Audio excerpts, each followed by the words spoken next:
ടൈമില് ഞങ്ങൾ ഇവിടെ എത്തിപ്പെട്ടത്. ഈ 3 പേരെയും കൊണ്ടുവരാൻ എനിക്ക് ഒരുപാട് ബുദ്ധിമുട്ടായിരുന്നു. പിന്നെ കോച്ചിങ് സെന്റർ എന്ന് പറഞ്ഞാൽ കറക്റ്റ് 6 മണി 7 മണിക്കുള്ളിൽ വിളിക്കും, പഠിക്കുന്നുണ്ടോന്ന് അറിയാൻ വേണ്ടി വിളിക്കുമായിരുന്നു. ആ സമയം 6 മണി ആകുമ്പോൾ സാന്നിധ്യം കുറച്ച് കഴിയും പഠിക്കാനിരിക്കും, പേടിച്ചിട്ട് ഒന്നാമത്.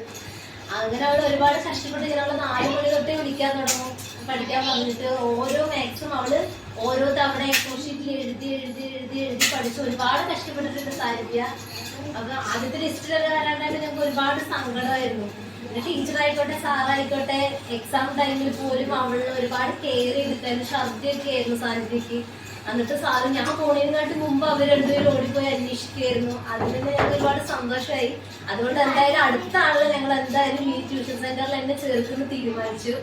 ഞങ്ങൾ കുറച്ച് ലേറ്റ് ആയിട്ട് ഇവിടെ വന്നത്. നേരത്തെ അറിയാമെന്നുണ്ടെങ്കിൽ ഇവിടെ ഡ്രോയിങ് ക്ലാസ്സിലൊക്കെ കൊണ്ടുവന്നത്, പക്ഷെ ഞങ്ങൾക്ക് അറിയില്ലായിരുന്നു ഇത്. ഞങ്ങൾ അവിടെ എല്ലാവരും അന്വേഷിച്ച് അകത്തൊരൊക്കെ അന്വേഷിച്ച് ലാസ്റ്റ് അവിടെ എത്തിപ്പെട്ടത്. അപ്പൊ അതിൽ തന്നെ ഞങ്ങൾക്ക് ഒരുപാട് സന്തോഷമുണ്ട്. സെക്കൻഡ് ലിസ്റ്റിൽ വന്നപ്പോൾ തന്നെ ഫസ്റ്റ് ടീച്ചറെ വിളിച്ചു പറഞ്ഞത്, അവരുടെ അച്ഛനെയും കൂടെ എന്നെ വിളിച്ചു പറഞ്ഞത്. ഒരുപാട് സന്തോഷമുണ്ട്. നന്നായി പഠിക്കുക എല്ലാവരും. ഞങ്ങൾ പറഞ്ഞ പോലെ മാത്സ് ഒക്കെ ഓരോ തവണയും ചെയ്ത് പഠിക്കുക. അവൾ ഒരുപാട് ചെയ്ത് പഠിച്ചിട്ടാണ് കിട്ടിയത്. ഞങ്ങൾക്ക് ഒരുപാട് സന്തോഷമുണ്ട്.